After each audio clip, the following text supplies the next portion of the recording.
And so people in business, particularly with lower levels of job security, have become disproportionately risk averse. And there are two ways in which you do it. You do what you've always done, because then nobody notices and you can't get blamed. You do what everybody else does, okay? Or you do something which is so boringly obvious, it doesn't look like a decision at all. And so you avoid doing eccentric or counterintuitive or seemingly illogical things very heavily, because not because they wouldn't pay, but because if they happen to fail, the consequences are inordinately more severe.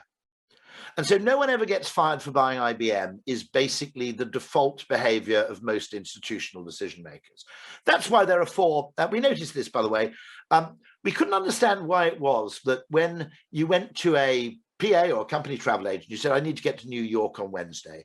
And they always came back with a list of just 8 flights, which were all Heathrow, JFK.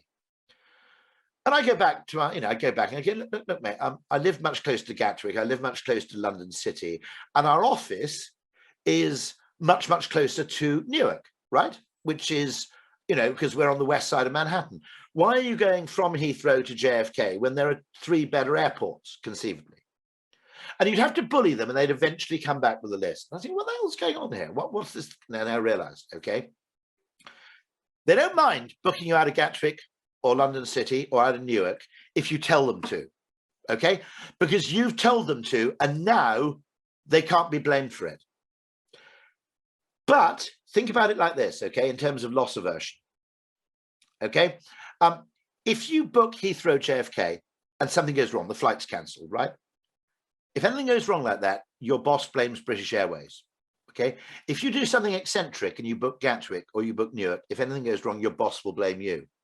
What the hell were you thinking booking me from this sodding Toytown airport? If you hadn't booked me from this ludicrous bloody Hicksville airport, I'd be in New York by now.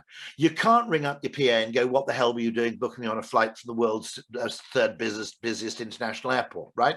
Because it's a non-decision. It's like the boring thing to do. And you never really get blamed for doing something boring. Okay, so there's this inherent conservatism and boringism, which is actually built into the incentives, rewards, and blame structure of all institutions.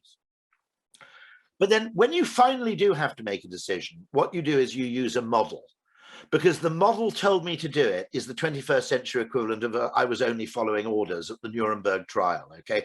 If you've got a model or a map that gives you an unambiguous right answer, even if that right answer is, to be honest, a bit stupid, if it makes sense, you're now safe. Doesn't matter what actually the consequences of your decision are, it's simply that you can defend the process that led to it.